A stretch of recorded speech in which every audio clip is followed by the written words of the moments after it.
Excellence Online. Subscribe to our channel now for more educational videos and press the bell icon for more updates.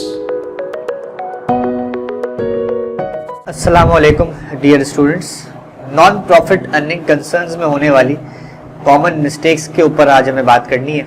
ठीक है, और जैसे कि मैं आपको अपने पिछले लेक्चर में बता चुका हूँ कि यहाँ पर बच्चे एक ऐसी मिस्टेक करते हैं कि जिसकी वजह से उनके मार्क्स 0 आते हैं। ठीक है, तो हम हेडिंग से शुरू करते हैं और स्टेप बाय स्टेप आते हैं कि वो ऐसी कौन सी बात है जिसका आपको बहुत ज़्यादा ख्याल रखना है। सबसे पहले देखिए, हमें यहाँ पर हेडिंग देनी है।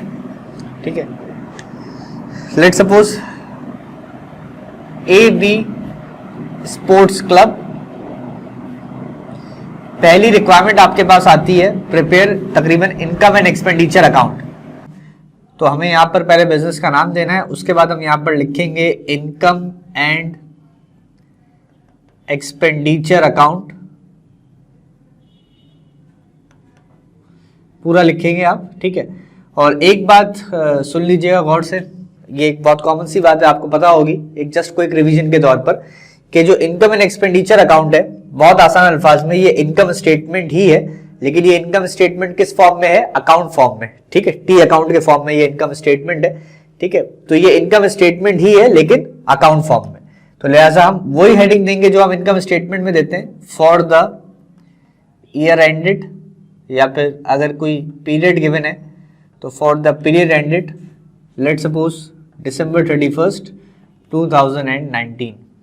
अब जब हम इनकम एंड एक्सपेंडिचर अकाउंट बनाएंगे तो हमें एक बात का बहुत अच्छी तरीके से ख्याल रखना है कि it is just similar to income summary account. अब आपको एक बेसिक बात याद होनी चाहिए, मैं आपको दूसरी तरकीब भी बताऊंगा, पहले उस बेसिक बात पे बात कर लेते हैं कि इनकम समरी डेबिट होता है। ठीक है, डेबिट क्यों होता है, उसका रीजन सामने क्या होता है, ये समझ लें आपके, ये आपका इनकम समरी अकाउंट है। ठीक है, अब इनकम समरी अकाउंट डेबिट इस तरफ लिखेंगे लेफ्ट साइड पर। तो किस वजह से इनकम समरी डेबिट होता है? क्योंकि हमने एक्सपेंसेस को क्लोज कर दिया होता है। ठीक है, तो यहां पर जो हमें लिखना है करेक्ट टाइटल, वो क्या लिखना है? एक्सपेंसेस। जितने भी एक्सपेंसेस है वो आपके यहां पर आएंगे, आपकी समझ लेंगे इनकम समरी का अकाउंट है। ठीक है, इसी तरह से समझने के लिए, ठीक है, इसी तरह से इनकम समरी अकाउंट क्रेडिट कब होता है? कि जब हम रेवेन्यूज को क्लोज कर देते हैं, तो यहां पर हम लिख देंगे रेवेन्यूज। ठीक है, इसको याद करने का आसान तरीका क्या है कि देखिए ये लेजर अकाउंट है, आपको पता है कि लेजर कोई सा भी हो, किसी का भी हो, लेफ्ट साइड को क्या कहते हैं? डेबिट, और राइट साइड को हम क्या कहते हैं? क्रेडिट। अगर आपको इनकम समरी वाली बात याद नहीं रहती है तो कोई बात नहीं, इसका आसान तरीका ये है कि देखिए एक्सपेंसेस का नॉर्मल बैलेंस क्या होता है? डेबिट, तो उसको आप डेबिट साइड पर लिख लें।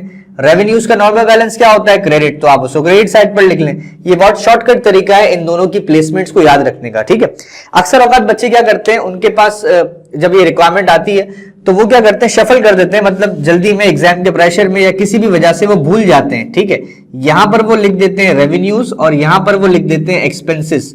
तो अगर आप गौर करें तो वैसे आपको लग रहा होगा कि सिर्फ नाम में फर्क है, आंसर तो हमारा सही आ रहा है, लेकिन अगर आप गौर करें तो एक सीरियस ब्लंडर है। ठीक है, थोड़ी देर पहले मैंने क्या बताया था कि ये इनकम समरी का लेजर है। अब आप क्या बताना चाह रहे हैं कि इनकम समरी डेबिट होता है कि जब हम रेवेन्यूज को क्लोज करते हैं, आपको पता है कि रेवेन्यूज को क्लोज करने के लिए हमें उसको डेबिट करना पड़ता है।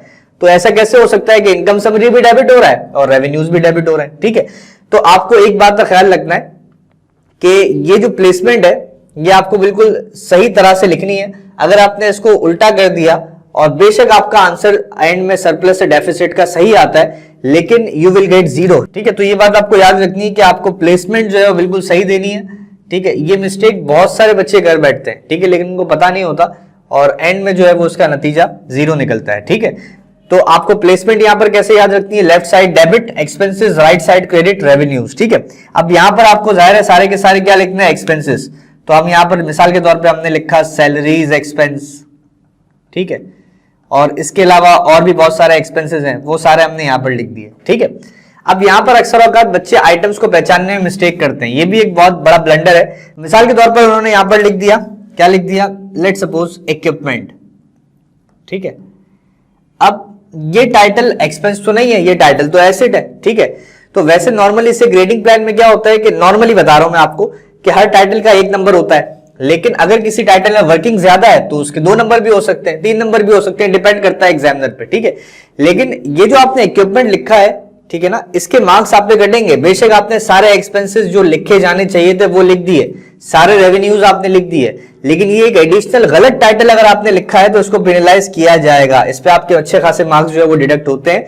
तो याद रखिए, जब भी आप इनकम एंड एक्सपेंडिचर अकाउंट बनाएंगे तो इसमें आपको अच्छी तरीके से पता होना चाहिए कि कौन से टाइटल्स को हमें एक्सपेंसेस में लिखना है और कौन से टाइटल्स को हमें रेवेन्यूज में लिखना है और कौन से टाइटल्स को हमें इग्नोर करना है। ठीक है, इसको आपको अच्छी तरीके से बड़े आराम से इत्मीनान से ये सवाल सॉल्व करना है, क्योंकि हल्की सी मिस्टेक आप करेंगे, ठीक है, तो यहां पर आपके मार्क्स अच्छे खासे डिडक्ट हो सकते हैं। ठीक है, तो एक बात मैंने आपको यहां पर बताई, एक और टाइटल है जो कि अक्सर औकात एग्जाम में आता है, जिससे रिलेटेड अक्सर बच्चे भी कंफ्यूज होते हैं, डोनेशंस। ठीक है, देखिए ये जो डोनेशंस है, अगर सवाल में वैसे कॉन्सेप्चुअली अगर आप मुझसे पूछे तो डोनेशन जो है वो एक्यूमुलेटेड फंड का पार्ट है।